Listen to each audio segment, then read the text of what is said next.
Mais um ataque a escolas no Brasil aconteceu nesta semana. Um adolescente esfaqueou e matou uma professora de 71 anos. Um estudo revelou que desde 2002 foram ao menos 23 ataques. E dá para piorar? Dá. Foram 7 ataques só no último semestre do ano de 2022. Veja essa matéria. O que também tem chamado a atenção dos pesquisadores é que os ataques têm aumentado em números do ano passado para cá. Foram 7 no segundo semestre de 2022 e 2 este ano, em 2023. A grande pergunta é, o que está por trás de tudo isso? Parece-me óbvio o motivo, mas parece que poucos notam. Eu vou tentar mostrar para vocês hoje o motivo. Vou mostrar o perigo que seu filho está correndo em inúmeras escolas deste país. Curta, comente, se inscreva e bora para mais um vídeo. Gente, só explicando aqui primeiro, né? Eu caí de bicicleta e quebrei a clavícula, por isso vai ser um pouquinho... não vai ser tão... vai ser meio travadinho, meio engessado, eu tô meio robotizado hoje, né? Tenham paciência aí. Os vídeos, vocês sabem, eu tento fazer com a comunicação melhor, mas hoje eu tô impossibilitado. Mas bora lá. A gente ouve muito, né, histórias de ataques lá nos Estados Unidos.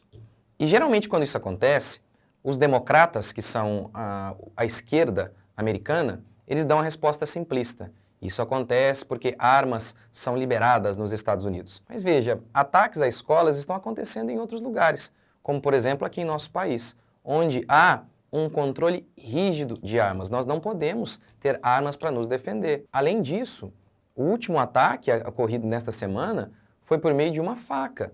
Outros ataques aqui também aconteceram por meio de faca. Homens, meninos utilizando faca como arma do crime. Por exemplo, em Pauaçu, em 2022, em 14 de dezembro, um ex-estudante de 22 anos invadiu uma escola estadual e feriu com golpes de faca 2 professoras na noite da quarta-feira, dia 14, em Pauaçu, no interior de São Paulo. O agressor fez outro professor refém, colocou a faca em seu pescoço e resistiu à abordagem da polícia, mas acabou se entregando. Veja outro ataque com faca. No dia 27 de setembro, um adolescente de 13 anos ateou fogo na escola municipal Ieda Barradas Carneiro. Outra coisa. Tá vendo? Fogo também, né? A gente vai ter que proibir o fogo também, hein? Um adolescente de 13 anos ateou fogo na escola, em Morro de Chapéu, na Chapada Diamantina, onde estudava, e feriu a coordenadora com o uso de uma faca. Tá vendo? Fogo e faca. Vamos ter que proibir aqui fogo e faca no Brasil. Outro caso de ataque às escolas envolvendo faca. Em 2021, em Saudades, em Santa Catarina, o criminoso usou um facão. Enfim, a solução então seria proibir faca, fogo, tudo aquilo que pode ser utilizado como arma, porque há inúmeras coisas que podem ser utilizadas como armas. Ora, quem mata alguém são as pessoas. A culpa está nas pessoas e não em um objeto inanimado. Agora, por que essas coisas acontecem? Primeiro, o que a gente nota em todos esses ataques, na maioria deles, eu acho que é na maioria, eu acho que em todos mesmo, vai. A gente nota o seguinte, é um ódio contra a própria instituição. Você nota que eles costumam atirar a esmo. Eles não vão, esses criminosos, esses adolescentes criminosos, eles não vão à escola procurando uma pessoa em específico. Eles atiram em qualquer um. Há um seriado muito conhecido chamado 13 Razões do Porquê, 13 Reasons Why. Conta a história de uma menina que sofreu bullying na sua escola e, ao invés de sair atirando em todo mundo, ela atirou em si mesma. É assustador quando você assiste ao seriado como que os personagens que são meninos que estão no ensino médio, como que eles descrevem a escola. Inferno, tortura, algo inútil. Tem um diálogo do Clay, que é um personagem principal ali, do Clay com o seu pai, descrevendo a escola como uma desgraça. O pai nota que a escola está sendo um sofrimento para o menino.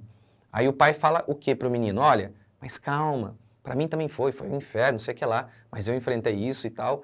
Você vê, todo mundo descreve a escola como uma desgraça, o próprio pai descreve assim. Taylor Gatto, um professor renomado, professor americano, ele descreveu a escola atual como uma fábrica de moer cérebros e perverter corações e escravizar almas. Isso no seu livro Emburrecimento Programado. No seu livro Armas de Instrução em Massa, falando da escola como uma arma de instrução em massa, ele disse o seguinte: a escolaridade protocolar é inútil aos cidadãos comuns e pode até ser destrutiva.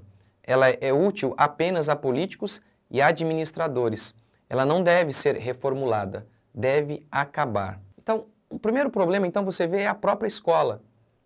O bullying, o tédio, tudo aquilo que acaba fomentando essa violência nas crianças. Mas o segundo problema é a sociedade de um modo geral, mais especificamente as igrejas e mais especificamente as famílias. Igrejas e famílias podres resultam em crianças violentas. A escola é um reflexo da nossa sociedade e seria muita injustiça culpar apenas a escola. A escola apenas reproduz o que a sociedade dá a ela. A escola antigamente era melhor. Eu achava ruim já, mas era melhor, porque a sociedade era melhor. Na minha época, não era tão horrível como a escola é hoje. No seriado, a mãe da menina que se matou, ela processa a escola. E, obviamente, para não se responsabilizar. Mas é impressionante. Esse seriado, né, o 13 Razões do Porquê, retrata a escola americana. Aqui na minha igreja, muitos irmãos foram morar nos Estados Unidos e muitas vezes fazer intercâmbio e ficam lá como babá. Eles relatam como que eram as famílias lá, cheia do dinheiro, as famílias cheias de dinheiro.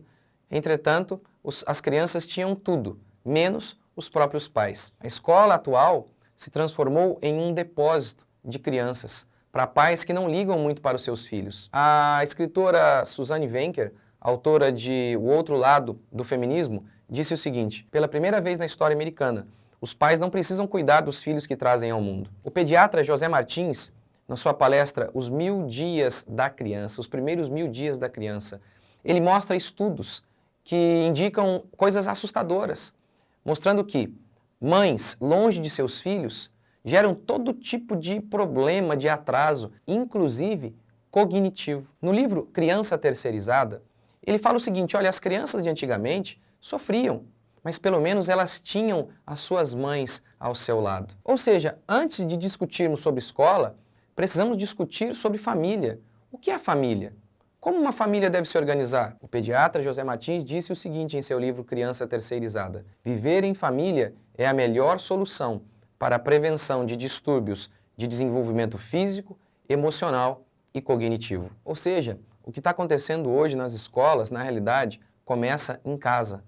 Famílias desestruturadas, mães que nunca estão com seus filhos, pais que estão sempre presos a um jogo de futebol, ao novo seriado, ao novo meme do celular, mas nunca estão ao lado de seus filhos. Eles nem sabem o que seus filhos estão vivendo.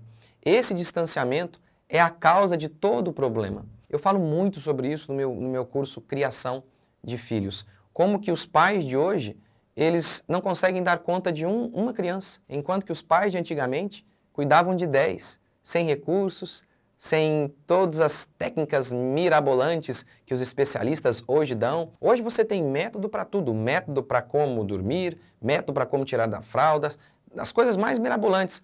Os pais de antigamente não tinham nada disso e davam conta de cuidar de 10 crianças. O que está acontecendo? Inclusive nas igrejas cristãs. Inclusive nas igrejas. Os pais estão perdidos, os cristãos estão perdidos. O que está acontecendo? Nós fizemos uma promoção relâmpago do nosso curso Criação de Filhos.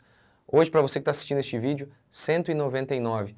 Aproveite, eu tenho certeza, o que você vai ouvir ali neste curso, dificilmente você vai ouvir em outros lugares, inclusive em muitas igrejas. Então, se você quer mesmo proteger o seu filho, você precisa agir diferente de como esta sociedade atual está agindo.